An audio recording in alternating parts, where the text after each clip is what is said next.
Good morning. We will call to order the July 25th, 2018 meeting of Regional Sand Board. Would the clerk please call the roll?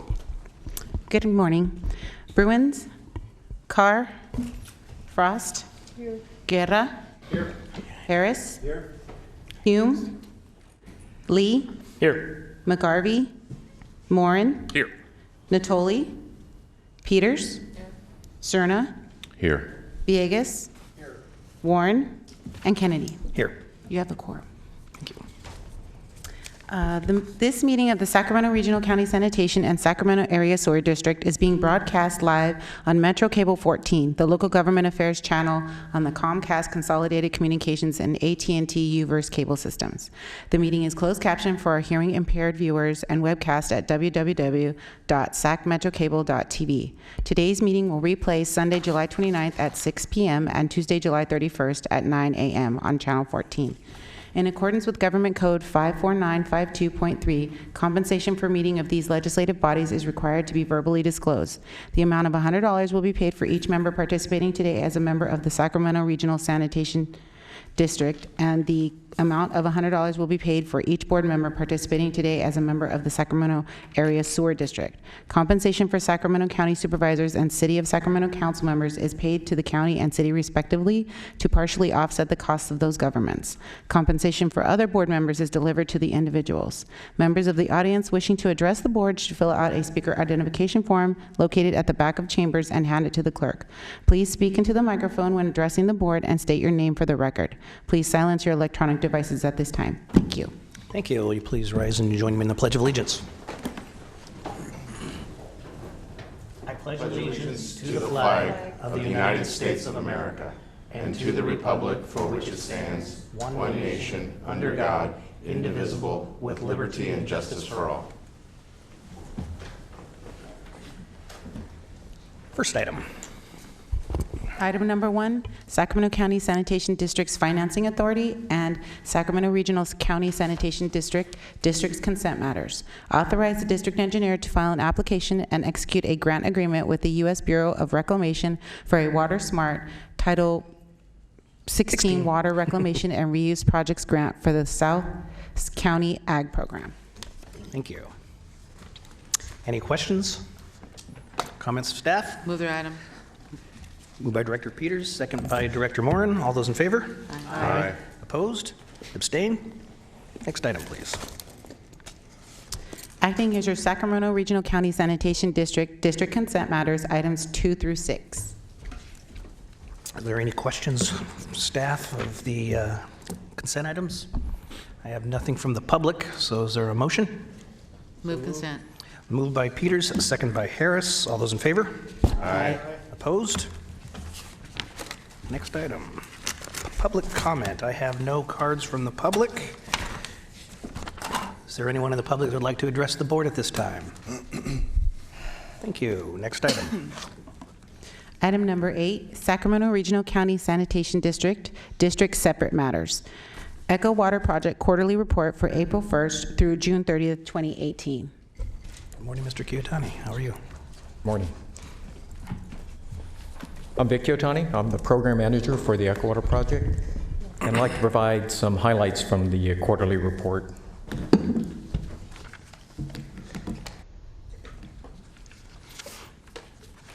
So I'll cover an overview of the schedule and the progress to date, some financial information, and then go over some of the latest project updates and upcoming milestones. This is a summary of the program schedule. The green bars are the planning and design phase, and the blue bars are the construction and commissioning phases. So this list includes all of the projects within the program that we've identified to date. You can see the red line is our current date.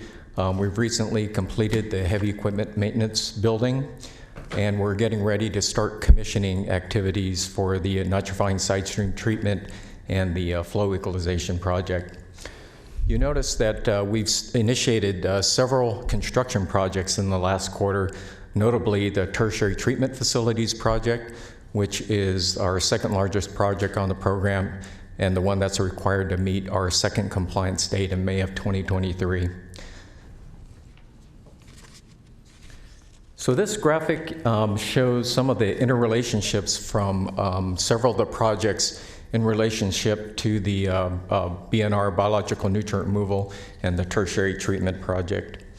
The blue bars are the construction duration of the contract, and there's gray bars, which actually are projected late finish dates for those projects were shown.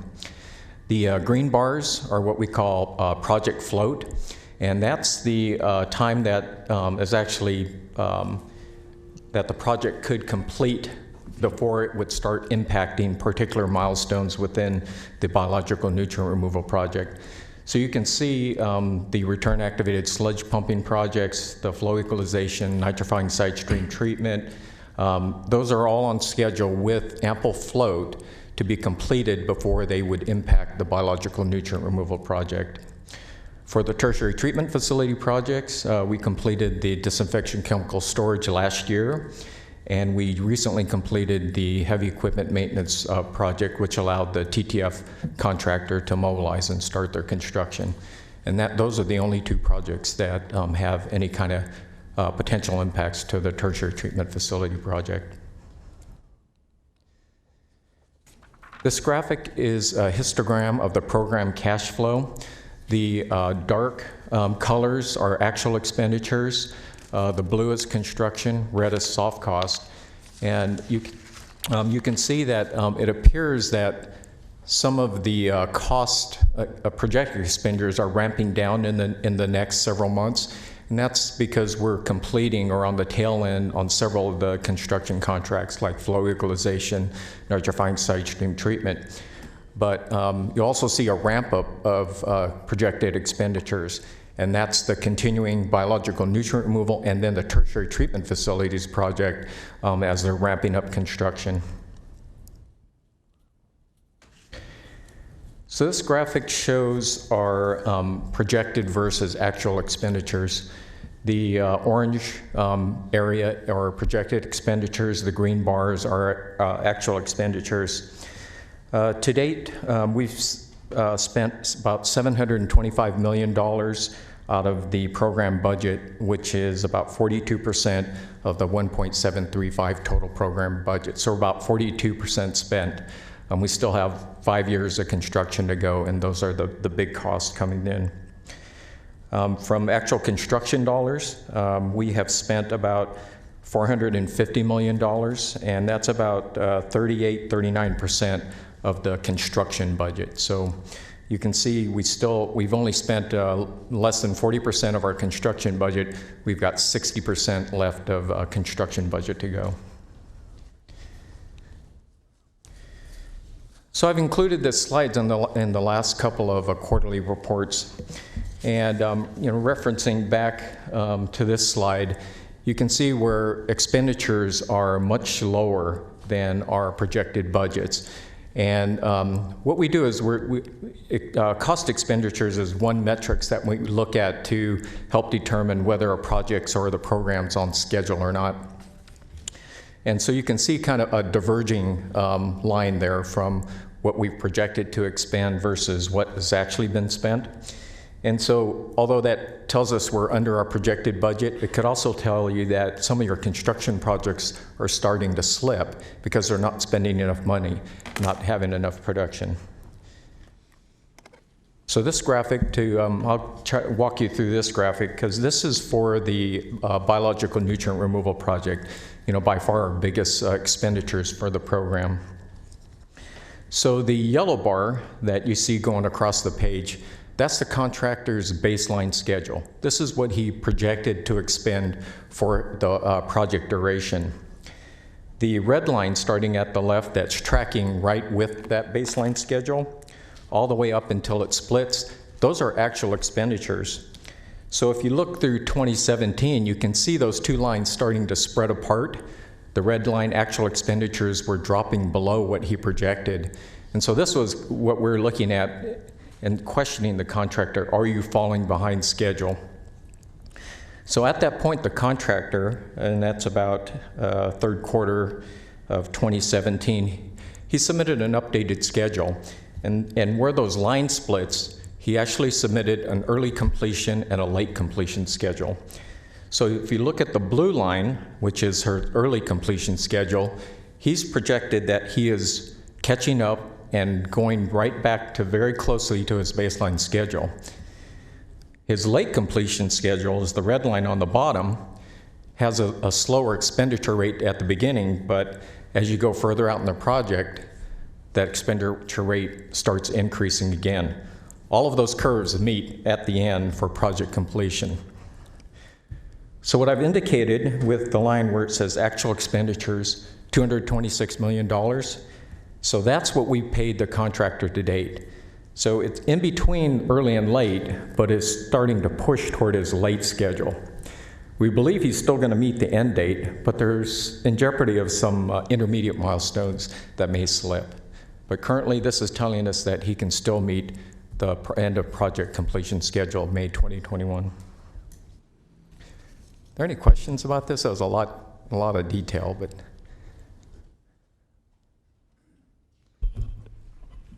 So just some general program updates. We've logged over 1.5 million labor hours. I'm sorry, Director Bruins. I do have a question. Oh, sure. So I remember you bringing this up at the last report, regarding the underspending, basically, and what that means. So given what you've told us today, what indicators will we have going forward that he's actually making grounds to catch up so that we do finish on time and we meet the requirements of the permit? I mean, yeah, so again, we a lot of discussions with their management up at a fairly high level and within their organization. The contractor this summer has been working double shifts, so they work day and night. And they've recently added shifts on the weekends. So they've got single shifts on Saturdays, Sundays, double shifts during the week. So he's really ramped up his production, which tells us that he is trying to catch up on schedule. okay, thank you.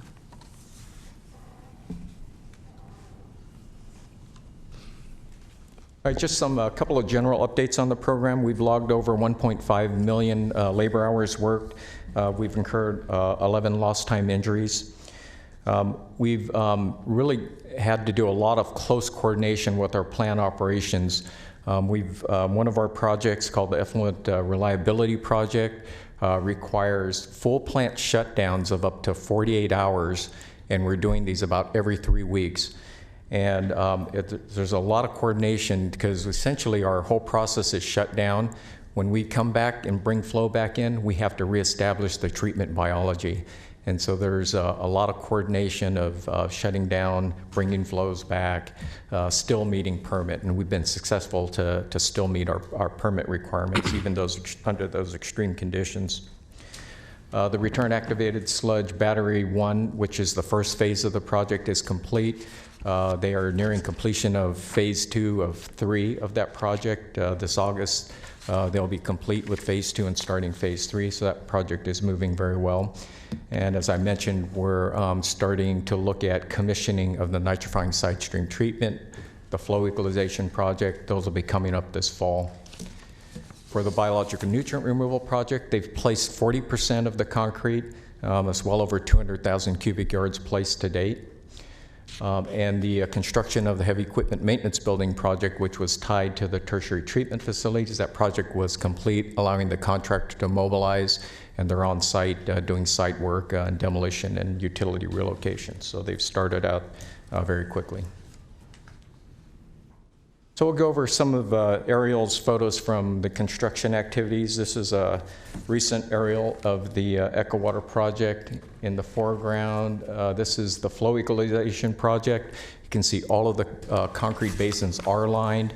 We're still working on washdown monitors on that system, but essentially the basins are functional. We've been using them for those 2-day diversions that are happening for the one of the projects.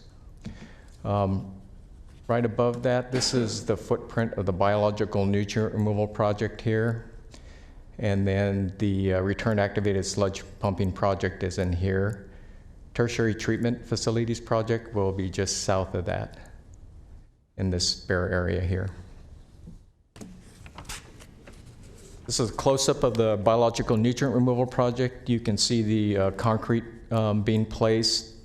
There's essentially 8 tanks across the basin. They've completed 1 tank fully complete. They're going to be ready to hydrostatic or water test for leaks coming up probably end of July. And then they've completed east-west. This is called the east-west gallery. It runs the whole length of the basins. Essentially, it's a long gallery system with large pipes and structures to support the process. Oop, the wrong way. A little bit more close-up of the BNR project, showing some of the concrete walls and formwork and rebar being placed. This is a picture of that east-west gallery I mentioned. Those pipes are about 36-inch diameter pipes being installed in that gallery. This shows the night work. So I mentioned they had, the question came up about additional work. And so this shows them, they actually are pouring concrete at night. So they're doing all the form work during the day, pouring at night when it's cool, stripping forms during the day. And it seems to be working pretty well. This is the BNR project, the blower building and the an area control center. They're steel frame structures. They'll be bringing in prefabricated precast concrete panels that will cover the sides. This is again part of the BNR project. This is the primary effluent pumping station. The walls are up, internal baffling. At some point there will be a roof structure over that whole facilities. Flow equalization project I mentioned, all the concrete basins are done, and we're just trying to finish up automated washdown monitors on that project. Nitrifying side stream treatment project, they've completed all the basins. They're installing mechanical equipment in those basins, trying to get ready for what we call seeding to start the biological process. We have to grow the right bugs for that process. We're looking at starting that sometime this fall. That's a picture of a lime storage and delivery system. This is used part of the NST project. It's used to control the pH so that we can grow the proper biology to do the treatment. Return activated sludge pumping project. This is one of the only projects right in the heart of one of our existing functioning process areas, replacing all the pumps in that system as well as piping and electronic equipment. You can see where some of the piping is being done in between all the tanks. This picture just shows one of the pumps that is being placed into the wet well cans. And this is the heavy equipment maintenance building that's completed. See a relocated fueling station, and this project is up and running and working very well. So with that, the program is still focused on safety. We have a lot of ongoing construction. We're completing a few projects, but we just started up 5 more projects. And safety is of great concern for us. And we're staying on top of that. We have an owner-controlled insurance program, and we have our dedicated safety personnel as well as our contractor safety, managing all the construction activities. Inter-project coordination while we maintain plant operations. Huge effort, but we've been very successful at that with these long diversions and bringing processes back online. We have been able to maintain our existing permit, which is a great accomplishment. So overall, we are still on schedule and on budget, but we are really paying attention to our individual project schedules to make sure that they don't slip. Some of the upcoming milestones, summer 2018, tertiary treatment facilities project that broke ground the last month or so. They're starting their mass excavation on site, trying to get that site excavated, some concrete slabs down before the winter and the rains come. If he gets that done, he should be able to maintain his schedule. We'll be bringing the final acceptance of the HEMB project to this board for approval. That'll be coming up in the next couple of months. Continue the effluent system reliability project. Those are replacing a lot of large valves. Let's see, and then we have the return activated sludge pumping project. The second phase is almost complete. We'll be starting the third phase. That project will be completed by July of next year. In the fall of 2018, I talked about seeding of the nitrifying side stream treatment project, so we're getting ready to start that commissioning. We've also will be completing decommissioning and demo of the obsolete chemical handling system. One of our projects replaced our gaseous system, and so we're going to demolish all of that old equipment and move that off-site. By November, we should be completing the flow equalization project, so we'll have another one off the books. And we'll be starting a channel air blower project probably in the beginning of September. That'll start construction. And that's all I have, and willing to take any questions. Director Hume. Thank you, Chair. Vic, you partially answered my question in the decommissioning of the obsolete chemical handling system. Are there other parts of the plant that this new process will cause to be obsolete and will have to be decommissioned? Yeah, there'll be one of the bigger systems is our cryogenic, the oxygen generation system. Once we have the BNR system online and it uses air instead of pure oxygen, that whole facility will need to be demolished or reused. Interesting, there's some firms that actually look at reusing and purchasing that type of equipment.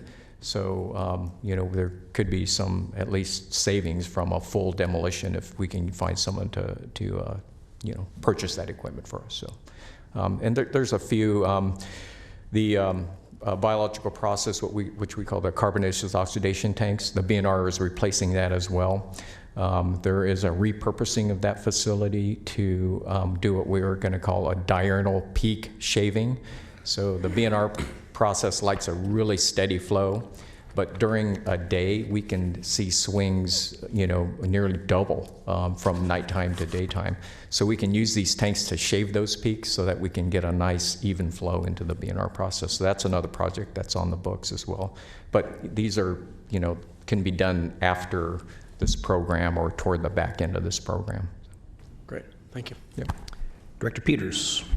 Thank you. I'm not sure if this is your area of expertise, but we hear and read so much about utilities in the United States being hacked, their computer systems, and I wonder if this is this a system that would be susceptible to that? And if so, what have we done about it?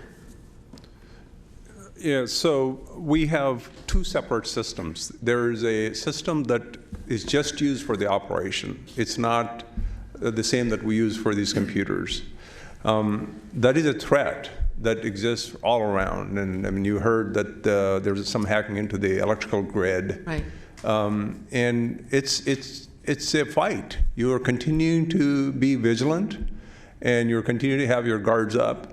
And we're doing an assessment. We've just completed an assessment on both systems. There are some vulnerabilities we're going to be addressing those, but again, to answer your question, it's a continuous keeping an eye on them. Did the budget for the Echo Water project, does it include computer upgrades or? Yeah, their upgrades are a part of it.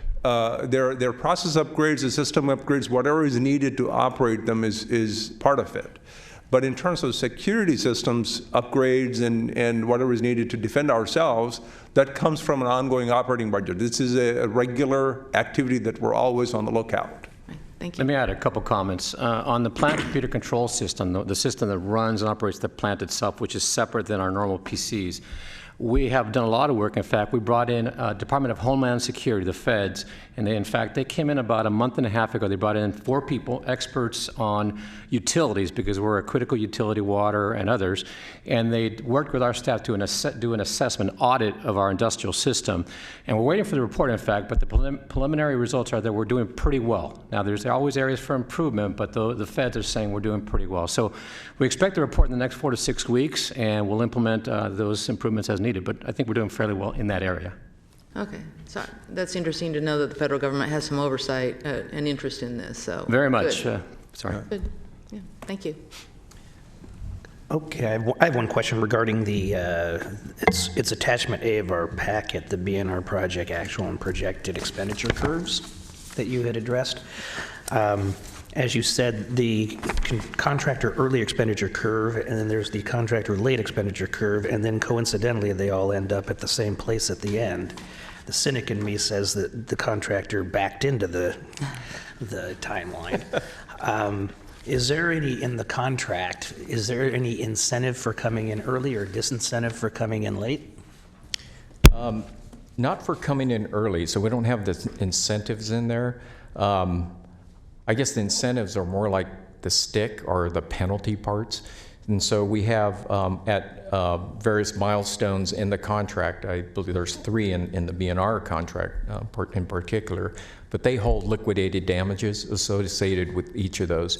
And some of those, especially at the end of the contract for BNR, are quite sizable. Okay. All right, thank you. Any other questions?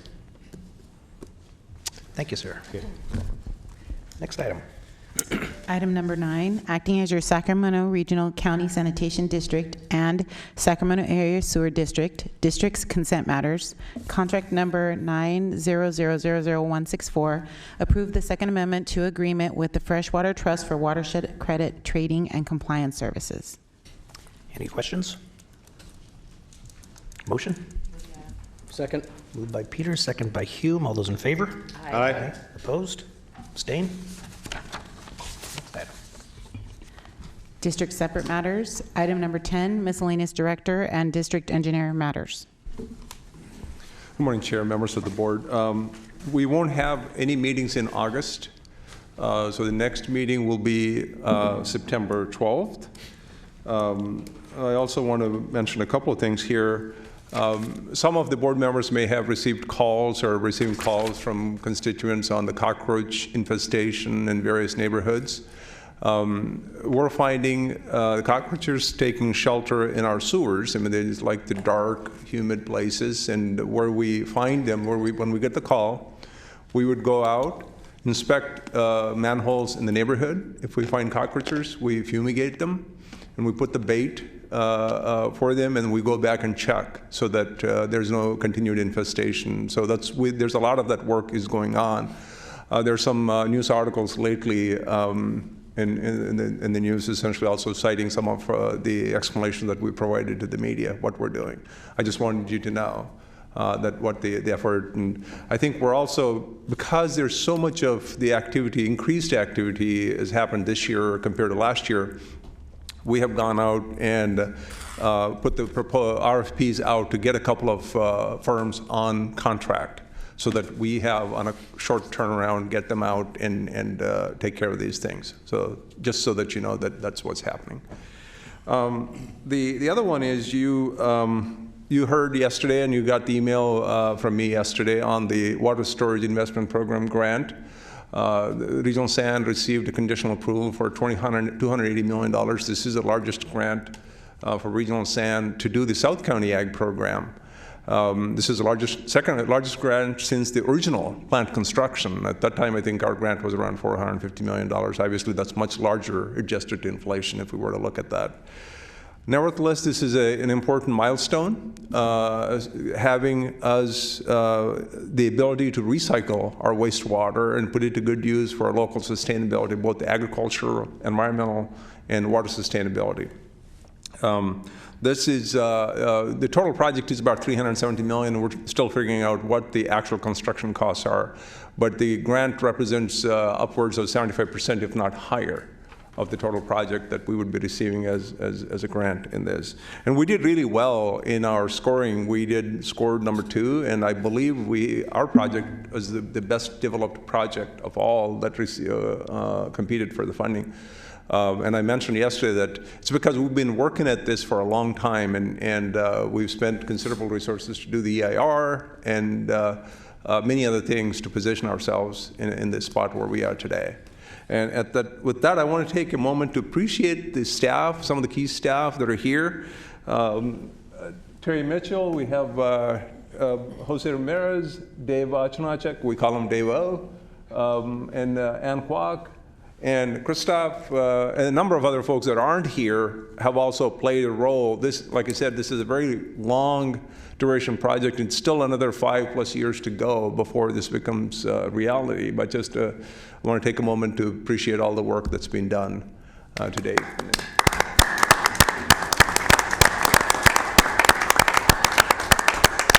I believe on that one we have a couple of questions. Before I forget, Nicole Coleman and Claudia Goss before her and Sharon were also part of there's a lot of media outreach, public, stakeholder work that is part of it.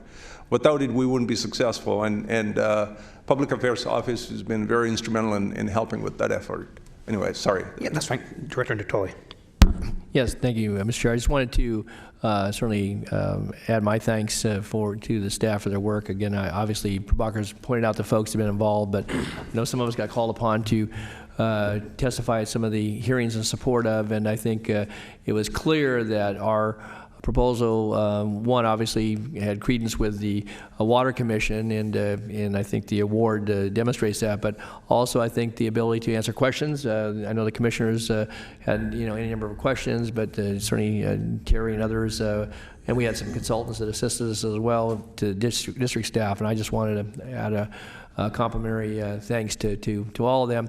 And we just note too, as Prabhakar says, that getting the award is big. We still have work to do with landowners and farmers and ranchers in the area that we would actually take the water to, and hopefully have the groundwater offsets that would benefit not only our county but our region. And I think the innovation by having a project that actually allows us to reduce some of the reliance on groundwater by bringing the treated surface water into the area, hopefully at a price and a value that farmers and landowners can recognize. I think it will be very good benefits and be a good project that will demonstrate to the rest of the state that we really are working to have a sustainable water supply and making best use of our treated effluent. Thanks. Thank you. Director Harris. Thank you, Chair. I would also like to congratulate you. It was very stiff competition there at the Water Commission. I sit on the site's reservoir JPA, and so I'm very aware of all the projects that were competing for the funds, and you did an exemplary job. I agree with Director Natoli that this is a significant contributor to water security for the region, managing our conjunctive use more effectively. So I wanted to say thank you to everybody, all the staff who worked on it. It was really a tremendous accomplishment. Thank you.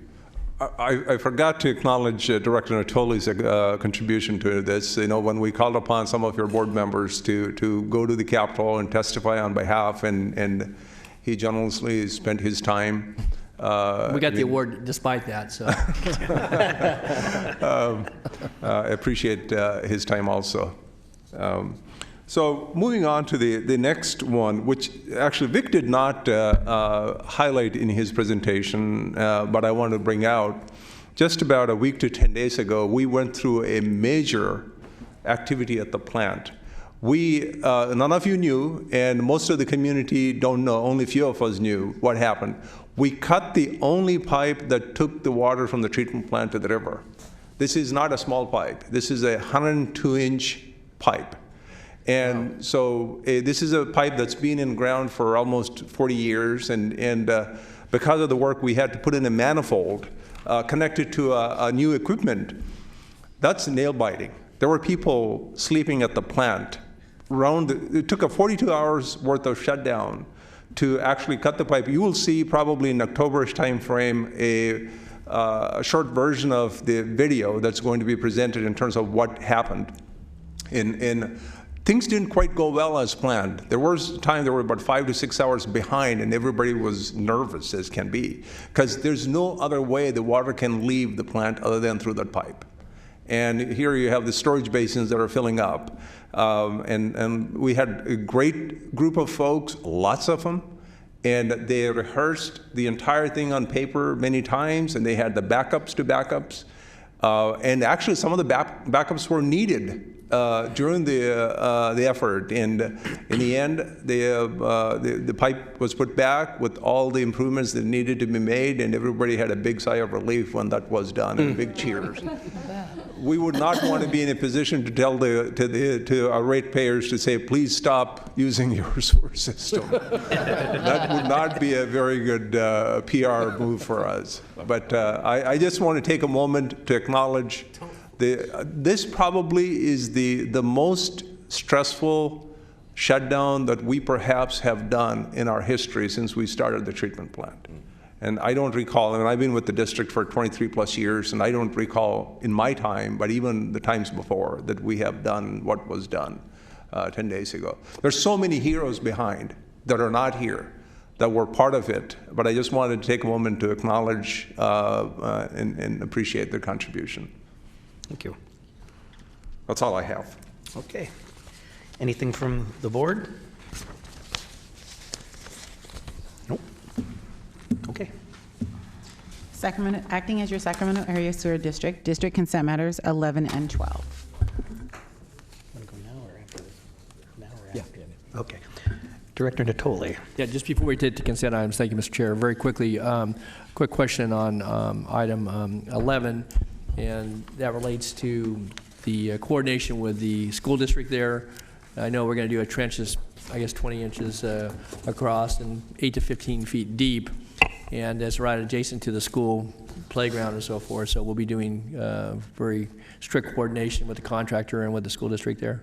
We will, but I want to ask Rosemary and Nicole. Absolutely. So this, as we get closer to that construction, absolutely, we will be working with the school districts and the community. So you're still anticipating the construction this summer? It says summer 18 or spring of 19? Yeah. Oh, it'll be next spring. Okay, yeah. so you have okay. All right, and then just a quick comment, if I could, on item 12 on the consent calendar. I wanted to, once again, thank district staff. We've had some very, I think, enthusiastic and robust meetings with communities, certainly in Freeport and communities of Hood and Franklin, and likewise colleagues in some of the other geographic areas of the county.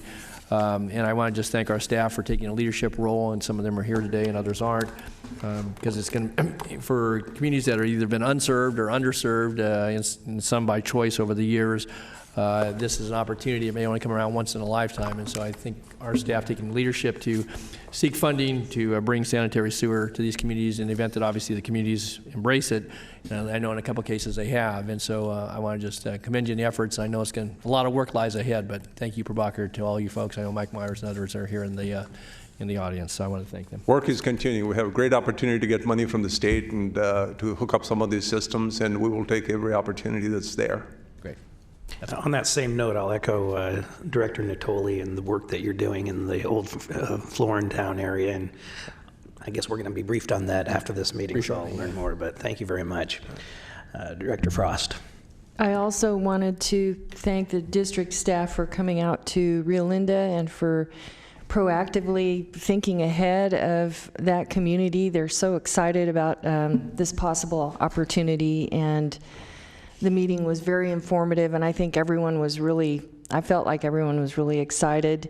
So thank you so much for your time spent in Rio Linda. Free sewers are exciting.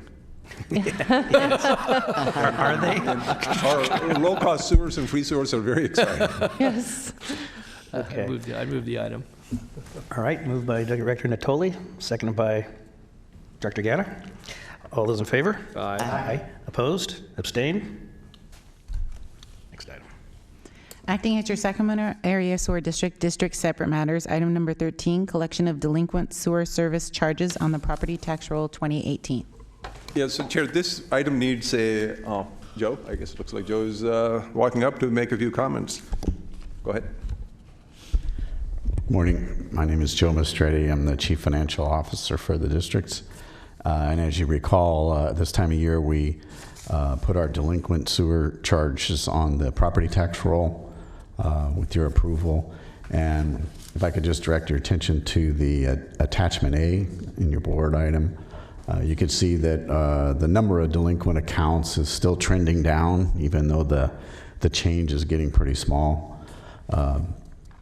But a good thing that happened this year, between May and June, over 2,500 accounts became current, which is about a 900 account improvement over the prior year. So I think we're still on a pretty good trend, and hope we can down to 4% or less delinquent accounts by the time they actually get put on the roll near the end of August.